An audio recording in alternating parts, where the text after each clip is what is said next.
Starting off with preliminary matters, any requests for continuances, withdrawals, postponements, or addition of ex-agenda items. I do not have any at the moment. Item B is announcement appeals. I do not have any announcements or any appeals.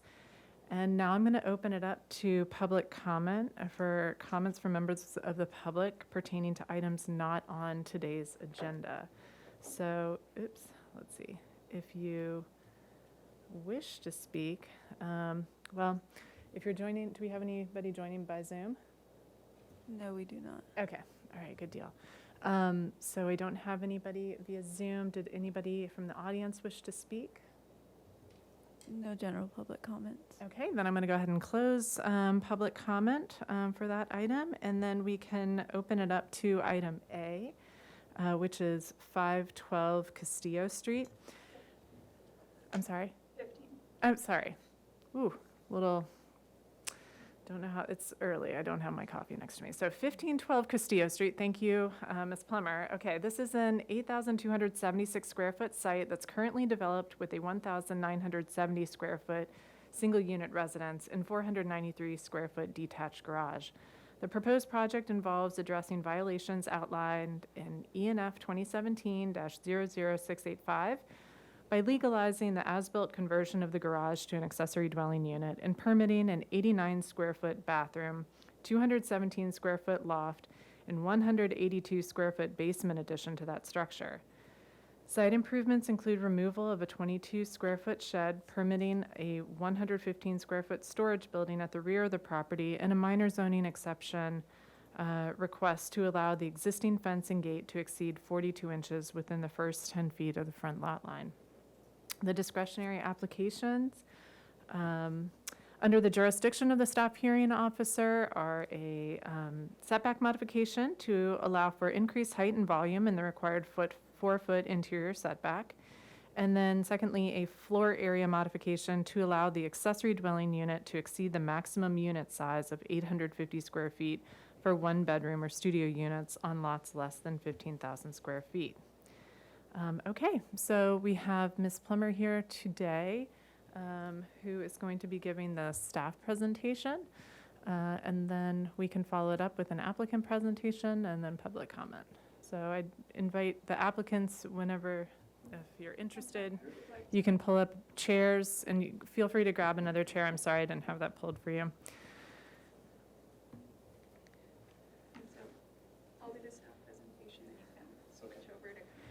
Right, and I'm just going to remind everybody when you do speak to please speak into the microphone, and that's really helpful for anyone who participates remotely. It's okay with this? Yeah, and actually if you just turn on and just when you're ready to speak, it'll light up. So. All right, Ms. Plummer, yeah, we Right here. can go back around whenever you're ready. Okay, thank you, Ms. Kokinda, and then Ms. Fennessy, if you can switch to the staff presentation, thank you. So I want to start with an aerial view of the project site. As you noted in the project description, the purpose of this morning's hearing related to this site at 1512 Castillo Street is to discuss requested zoning modifications. The site is currently developed with a 2-story single unit residence, which you'll see here. It's also a historic structure. And then there is a detached garage accessory building at the rear, which is considered a non-conforming building as it's located 3 feet from the southeastern property line. And the project overall involves addressing an enforcement case associated with improvements to that garage building, including the as-built conversion of that structure to an accessory dwelling unit or ADU, as well as a few additions. So I'll just go ahead and show you that in plan form. Let's start here. So this includes a bathroom addition, and it should be noted that that is not encroaching in any setback area, as well as a below-grade basement level and a loft, which will be shown as the height increase and that we'll be reviewing today. The HLC did review these improvements back in July of 2020 and provided positive comments and did not find that there was any negative impact to the historic structure that is the main residence on site. And let's go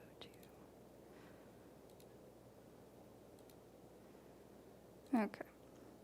So modifications are required to allow for increased height and volume in the required 4-foot interior setback, and that's the setback associated with an accessory dwelling unit, and a floor area modification to allow an accessory dwelling unit to exceed the maximum unit size of 850 square feet for a one-bedroom or studio unit on lots less than 15,000 square feet.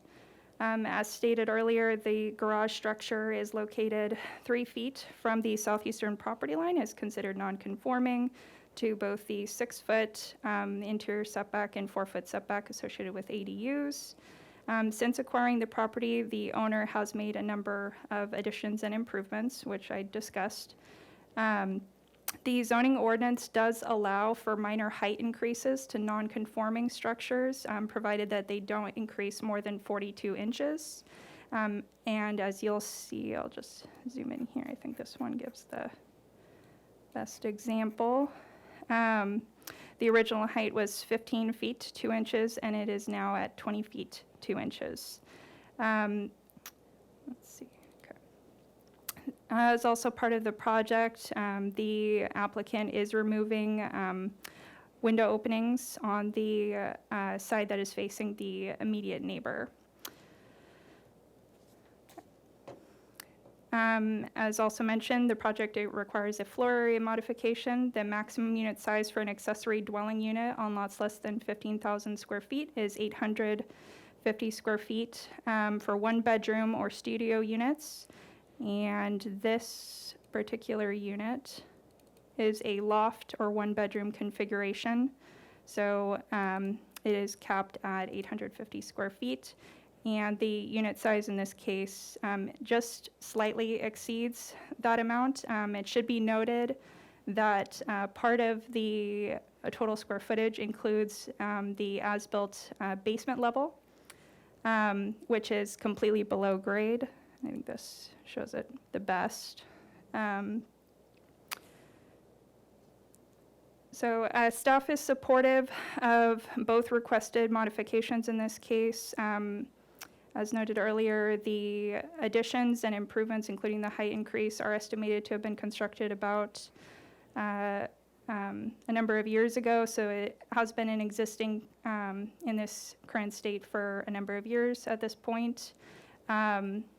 In addition, there are really no openings on that side facing the most nearby neighbor, and the building would meet the floor area allowed for an accessory dwelling unit were it not for the below-grade basement. Staff does not find that there will be any noise or privacy issues, and we haven't received any public comment at this point as far as written correspondence expressing concern about the conversion or the height increase or the floor area modification. The project was found exempt from California Environmental Quality Act CEQA guidelines, exemption 15303, which allows for the conversion of a building to an accessory dwelling unit, as well as 15305, which allows for modifications. And that concludes my presentation. I'm here if you have any questions. Great, thank you, Ms. Plummer. Now I'd like to invite the applicant to feel free to navigate. You're more than welcome to use the mouse and go through your plans. I have a pointer here. Even better, wow. Bring your own tools. And if you wouldn't mind just introducing yourself for the record.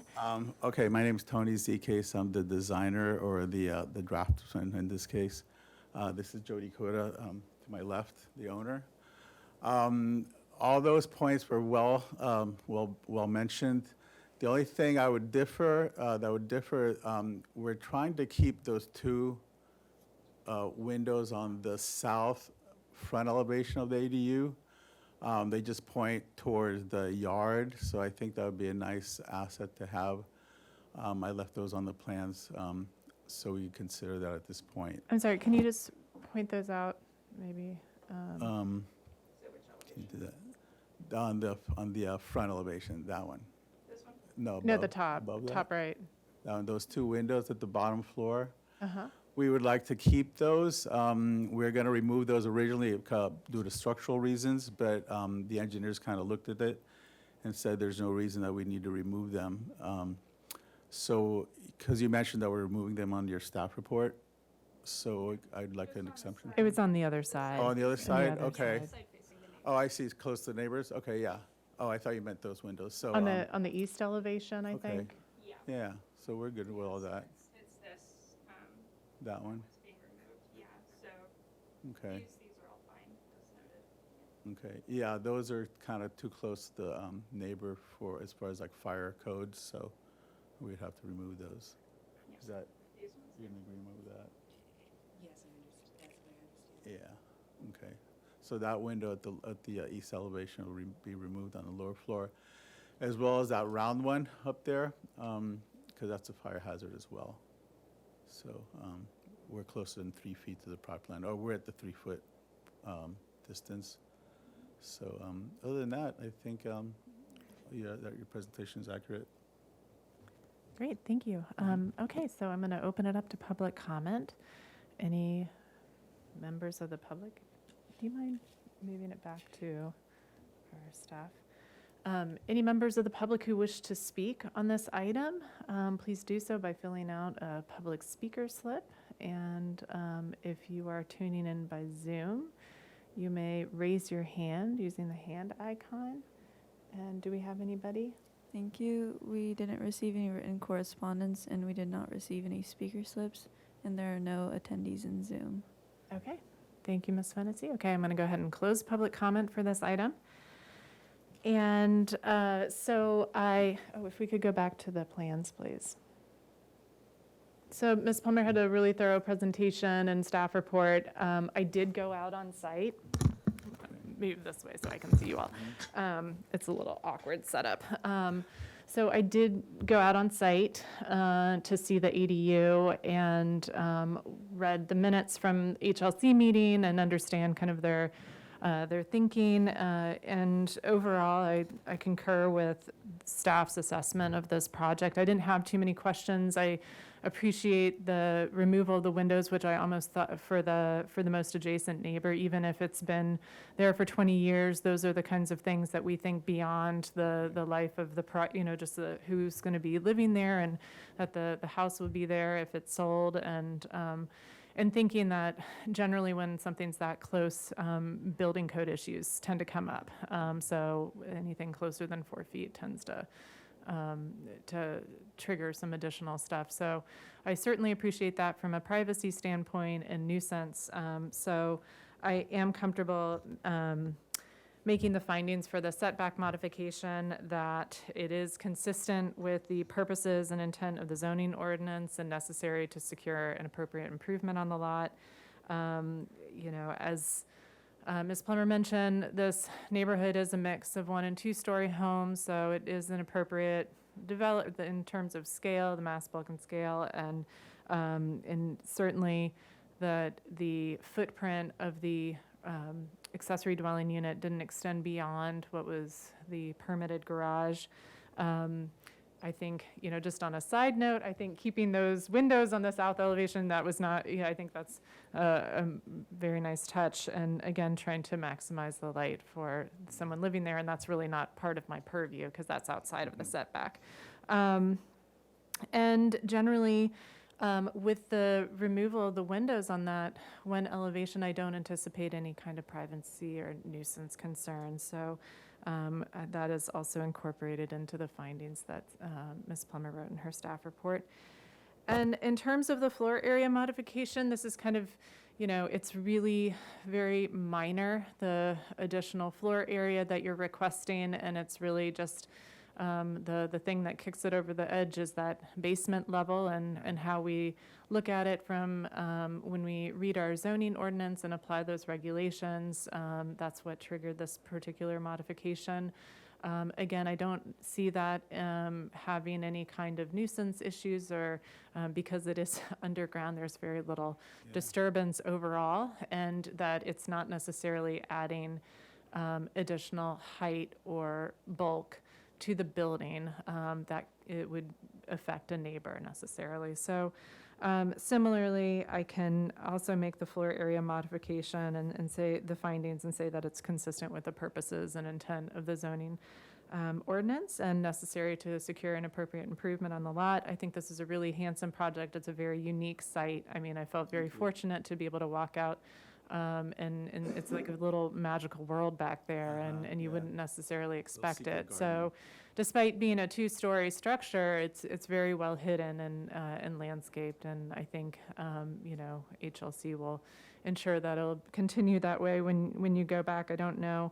And I guess the only other thing, there's really no conditions that I'm adding to this project. But I concur with staff's conclusions on this particular thing, so thank you very much. And I just want to mention that there is a 10-day appeal process. So my decision can be appealed within 10 calendar days, or any member of the Planning Commission could pull the project and suspend my decision if they have concerns about it, and it would be within that same 10 calendar day time period. All right, Okay. thank you very much. Thank you. Yeah, And take care. Thanks to staff. All of you. Okay. I think it's harder for me to breathe with a mask on. Okay, so we're going to move on to our second and last item. So this is 8 Ocean View Avenue, and this is, this project consists of a voluntary lot merger of APN 015-292-013 and 015-292-014, and demolition of all structures on those two lots, including a single-family residence, detached garage, and 2 accessory buildings. 1 fruit tree and 3 palm trees are also proposed for removal. Proposed development includes 1 single-family residence, 2 duplexes, 2 detached special accessory dwelling units for a total of 7 units, 5 of which are considered primary units, and 2 of which are accessory units. 8 uncovered vehicle parking spaces, including 1 electric charging station, and 6 covered parking spaces, including 1 electric charging station, 7 bike lockers, and a trash enclosure are also proposed. The proposed density based on the primary units would be 11.19 dwellings per acre on this R2 SD3 zone lot that allows up to 12 dwelling units per acre. The discretionary application under the review of the staff hearing officer required for this project is a coastal development permit, CDP 2021-00022, to allow the proposed development in the non-appealable jurisdiction of the city's coastal zone. And let's see, so just a comment on process.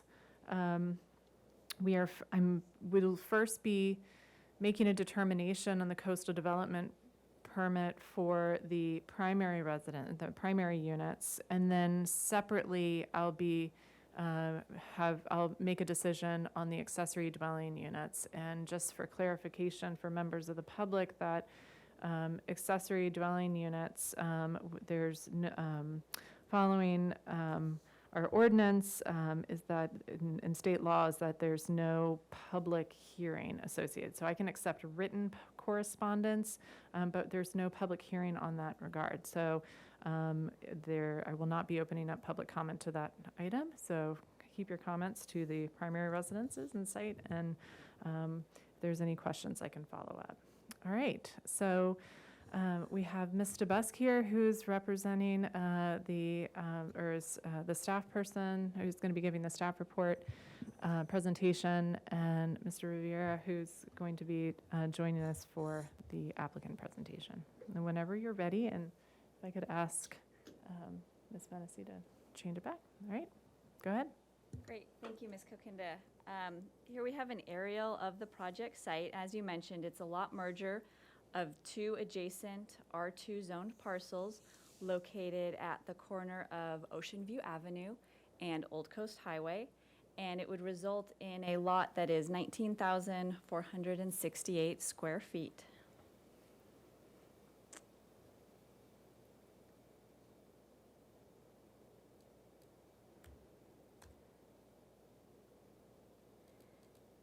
And moving on to the proposed development, the proposal includes a new single-unit residence located closest to Old Coast Highway, 2 duplexes, and 2 accessory dwelling units, for a total of 7 residential units on the site. 14 parking spaces are proposed at the rear. 6 would be covered and 8 uncovered, along with 7 bike storage lockers. The project includes common open yard located near the center of the site, as well as private open yard for each of the primary units. This project requires a coastal development permit from the staff hearing officer.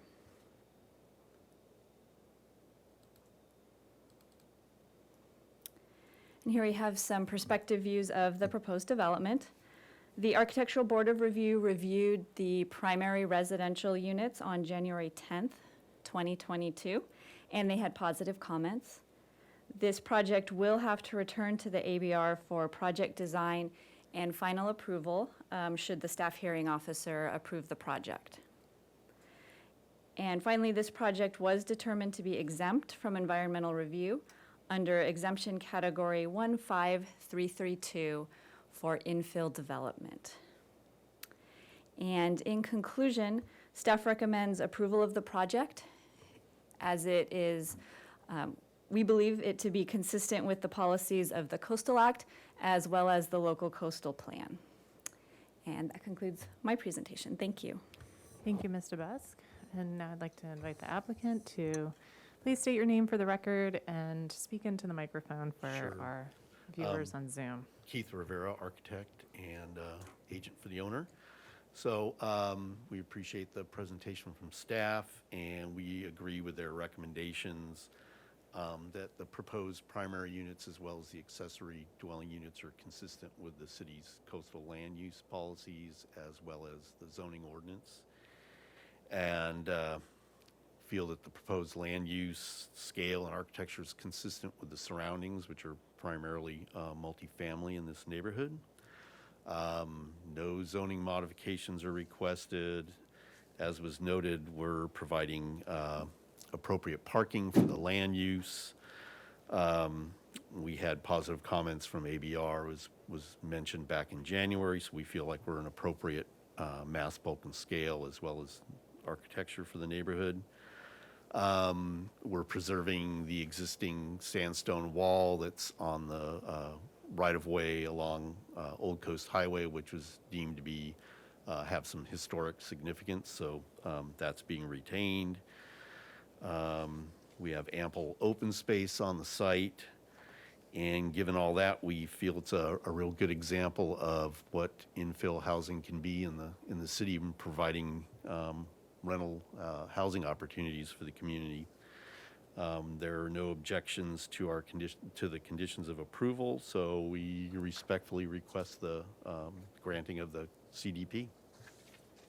And that's my presentation. Okay, thank you so much. All right, so now I'm going to open up public comment for this particular item. All right, I see someone in our audience. If you would like to join us, and then if you could just press the button on the microphone and speak into it and say your name for the record. Okay, hi. My name is Rodney Brown. I'm here as a homeowner on Ocean View, and also as president for the Pueblo Andaluz Homeowners Association, which is a city medium income project on the street. My main concerns, again, regard density. We have incredible parking problems on Ocean View. It's a one-block street. We have to deal with, across the street from number 8 is a new complex that's going up. It is not going to have sufficient parking. It's in the middle of construction. We also have to deal with off-site parking by Westmont College on the street and their complex there. And I understand that that 14 parking spots are going to be provided for 7 dwelling units, but that is also going to leak out onto the street because we all know that 2 vehicles per unit is not sufficient for this town. There's too many people have cars. My main concern, again, our main concern is regarding parking and density on our street. We're going from 2 dwelling units on this lot to 7. Across the street in the other project, it went from 1 housing unit to 4 that's in construction now, and that's about it. Press the button off. Thank you. Yes, please. Thank you. I appreciate it. All right. And do we have anybody joining us by Zoom? Who Thank you. wishes? We do not have any remote public comments, and we did not receive any written correspondence for this item. Okay, great. Thank you. So I'm going to go ahead and close public comment. And so I did go out on site. I'm going to admit that I wasn't able to get too far. There was someone in the unit and with a dog, so I thought you might want to check that out, FYI.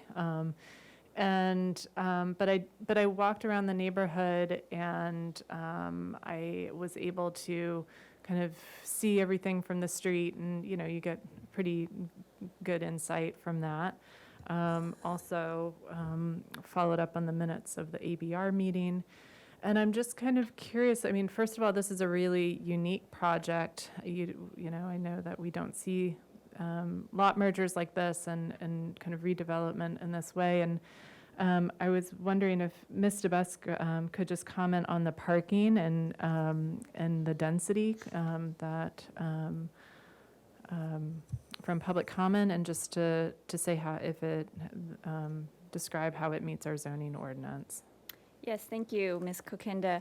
As mentioned, there would be 14 parking spaces, which is consistent with parking requirements for the city. In fact, the city does not have any parking requirements that exceed 2 spaces for a residential unit. So we do find this to be very consistent with parking requirements and anticipate that it will address the parking needs. I would also like to add that they are proposing bicycle parking, which is not required in the coastal zone.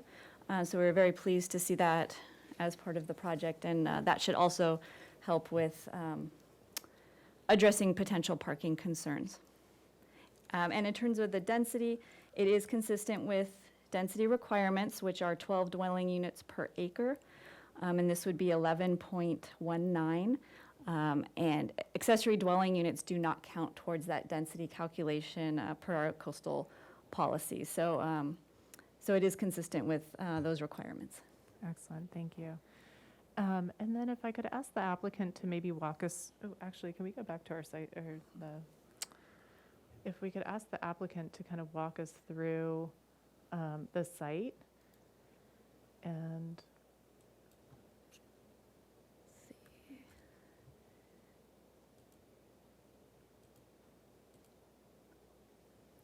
just how you made some of the decisions for kind of the locations and what your thinking was for the location of the parking and the Right. location of the units. I'd just love to hear your thinking on that. Okay, so here's Old Coast, Ocean View. We have a 2-story multifamily use here. To the north, immediate north, is a 1-story residential use. So with the corner intersection, the decision was to place the parking at the northern end of the site to kind of maximize the distance from the intersection for the vehicular access to the site. We have open surface parking here at the northern edge, and that removes all the building mass and shadow from the solar access standpoint, further away from our 1-story neighbor here to kind of create a buffer. So surface parking, trash enclosure, covered parking, bike lockers, and then pedestrian access from the parking here. There's a central paseo that goes through the site and kind of pops out on Ocean View to a common entry. The units that face Ocean View have their entries facing the street, and you enter through a kind of a transition space of a dooryard at the front doors. Common open space here, so one duplex, the other duplex. This has its entries off that central paseo. And then at the corner, we place the single-family unit, the primary dwelling. Here, to kind of acknowledge from an urban standpoint, the corner position with geometry that reflects the street geometry and kind of the unique mass of this building because it is a single unit rather than the two duplexes. And then we have the accessory dwelling units kind of backing up against the carport. These are one-story units. All the units are two-bedroom, two-bath. And yeah, that's kind of it in a nutshell. Again, I think, you know, the neighborhood is primarily two-story multifamily, as is our project. We had a fairly extensive, if you go maybe to the previous sheet here, one more. So we had a pretty extensive kind of context analysis you can see here. So here's a figure ground study. The dark figures are our project, and this is the context that we're in. So you can see that we're pretty consistent massing-wise. And we also had a table of adjacent land uses and heights and lot coverage, and we're well within kind of the norm of the context. In fact, we're a little below. So yeah, that was it with the site planning thinking, and again, we feel it's very consistent with our city's guidelines. Can you tell me a little bit, if we go back to the site plan, thank you for that helpful walkthrough, just about the parking lot and the lighting and kind of what your thoughts are with that? I mean, it's a Okay. fairly substantive parking area and concentrated, so just, Yeah, I mean, frankly, we haven't gotten into the lighting design of the parking lot, but I would imagine that we'll be using dark sky LED lighting. We have JMPE on board to do the site lighting design, so we'll be, you know, in compliance with the city's requirements of no light spillage to our neighbors. You know, the carports will just be illuminated from the roof above, so those will be completely shielded. And we'll see what John comes up with for the lighting here, but again, we'll be consistent with no light spillage to the neighbors. okay.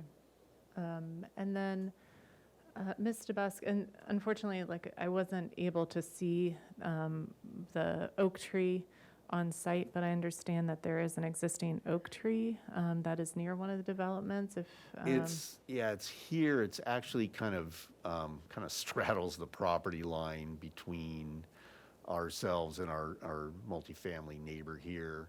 So we've scooted over this accessory dwelling unit to exceed the required, 4-foot setback that's allowed for ADUs. And it is one story, so it's below the tree canopy. So we've been respectful of that. And then we kind of are able to share that amenity with our common open space, which is immediately adjacent to it. Okay, so I think those were all of my questions. As I mentioned, the way that this is going to work is that I'm going to make a decision on the primary units first, and then the accessory dwelling units. And just going back, again, I think this is a really unique project. I don't see too many of these in terms of lot mergers and in terms of our general plan policies. Trying to get as many housing units as possible is very much appreciated. We need more housing here in Santa Barbara. And I know that my findings today really have to do with the coastal development permit, and so there are specific things that I need to make, but But I can go ahead for the primary units and make the findings that the project is consistent with the California Coastal Act, including the protection of the environmentally sensitive habitat areas, archaeological resources, development patterns, visual resources, all of which is described in the staff report that I received. I understand that we did receive an ARC report that no significant impacts are anticipated as a result of this development, and that there will be standard conditions of approval that will apply to the project. And then generally speaking, the Architectural Board of Review was supportive overall of the concept and the massing, and I know you'll be able to go back, but the fact that it's consistent with the neighborhood compatibility and the zoning ordinance, and I don't anticipate there being any visual impacts based on this development. In addition, I can make the findings that this project is consistent with all of the city's local coastal plan, including the on-site parking, stormwater management, visual resources. Generally speaking, it does conform to all of the zoning development standards and coastal land use plan policies. So again, it's this project met all the parking requirements. It meets the setback. It meets height. All of the things that we review during our planning process. It meets the density requirements. And so overall, I can make those findings, but just wanted to acknowledge and thank staff for kind of walking through what the kind of how we were able to make those types of decisions and review the project. And that, again, that there was some sensitivity to the solar access in terms of the placement and siting of the project, and thinking specifically about the single-family residence being in the corner between Old Coast Highway. I think it's a smart plan overall and a good use of the site. So that is my findings, and that comes with conditions that you acknowledge that are drafted in this staff report. And then on a separate note, for the Part B for the accessory dwelling units, again, which is not subject to a public hearing, I can go ahead and make the findings that the 2 detached special accessory dwelling units is consistent with the policies of the California Coastal Act. Again, as it's described in the staff report, I concur with staff's input that the project will not have any adverse effects related to coastal resources, including public views, public access, coastal bluff erosion. Overall, again, we've got a lot that you're trying to utilize and be able to seek out the density that's allowed. It's much appreciated to add additional housing to the lot. And let's see. Secondly, that the accessory dwelling unit is consistent with the policies within the city's local coastal plan and all implementing guidelines and provisions within our municipal code. Again, this project does not have any impact to public views. It's sensitive to, it doesn't have any public access issues to the coast, and it's not located on a coastal bluff or any visually or biologically sensitive overlay areas. I do want to acknowledge, go back to that oak tree. It is in, it's, even if it's on the line and you've purposely thought about the location of it, I do want to make sure that it's protected if it is a substantial tree, and I think it wasn't necessarily addressed in the staff report, but I will be adding a condition to the accessory dwelling units about tree protection measures, and specifically a requirement for a qualified arborist you'll need to work or contract with a qualified arborist to address that oak tree on site. And prior to any building permit issuance, there will need to be a report that we'll receive and review. And then you would need to follow the recommendations of that report.